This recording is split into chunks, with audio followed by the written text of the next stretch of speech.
त्यानंतर जे दोन शेप्स आपण कट करण्यासाठी काढलेले आहे याला आउटलाईन करायची आहे.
हा थाईसचा भाग आहे.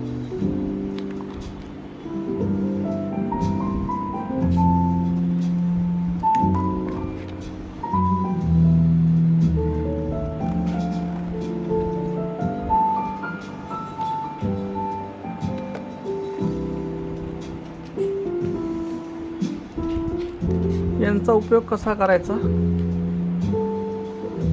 हे तुम्हाला थोड्या वेळाने बघायला मिळेल.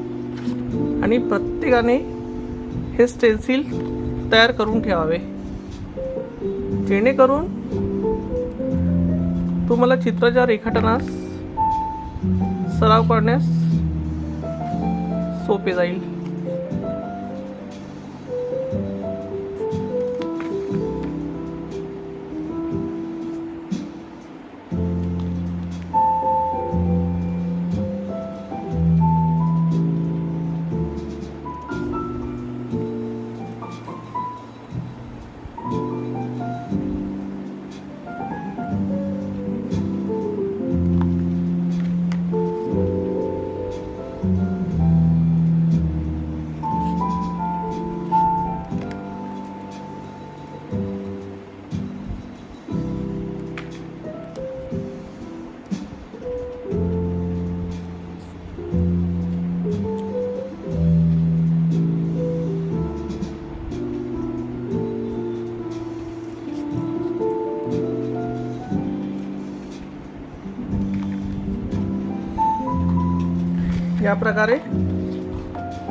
या प्रकारे दोन हात, दोन पाय, दोन आर्म्स आणि दोन थाईस, ही बॉडी आणि चेहरा हे आपलं या ठिकाणी तयार झालेलं आहे. आता याचा उपयोग काय ते आपण बघूया.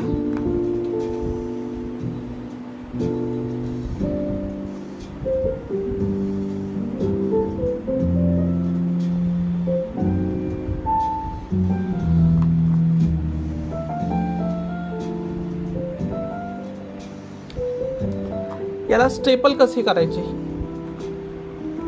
ते सर्वप्रथम तुम्हाला सांगतो मी. याचे धड झाले आहे. हे स्टेपल करताना हा भाग या ठिकाणी येऊन द्यावा, केअरफुली बघा. आणि हे जे स्टेपलर आहे याचं पिन अर्ध बाहेर आणि अर्ध आतमध्ये अशा प्रकारे स्टेपल करावा जेणेकरून ही बॉडी अशी मूव्ह होईल.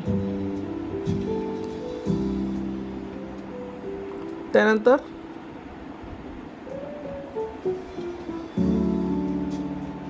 याचा हा हात अर्धा आतमध्ये अर्धा बाहेर स्टेपल करावा, म्हणजे हा सुद्धा इथून मूव्ह होणार. असा एक एक पार्ट या ठिकाणी तुम्हाला स्टेपल करायचा आहे.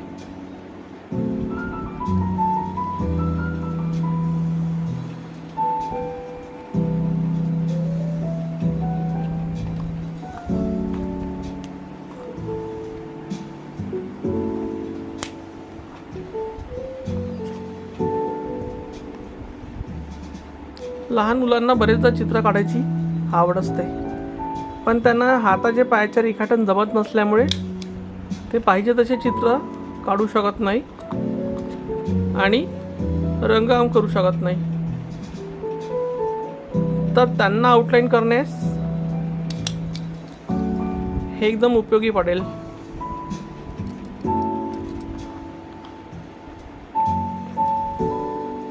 त्यानंतर हात राईस, याचे सुद्धा अर्धे बाहेर आणि अर्धे आतमध्ये स्टेपल करावे.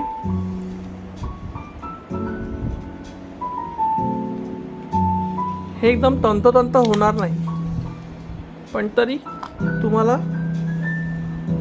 समजणे इतके सोपी झाले.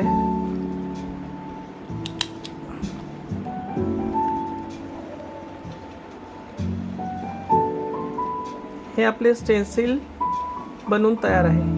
परीक्षेमध्ये स्टेन्सिल अलाउड नाही, याची सर्व विद्यार्थ्यांनी नोंद घ्यायची आहे. ठीक आहे, आता हे एक स्टेन्सिल तयार झाले. आता याचा उपयोग काय?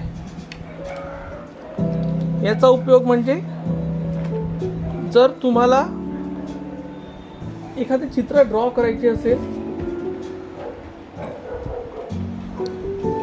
फॉर एक्झाम्पल सब्जेक्ट राहील रनिंग रेस, धावण्याची शर्यत, त्यामध्ये तुम्ही याची पोझिशन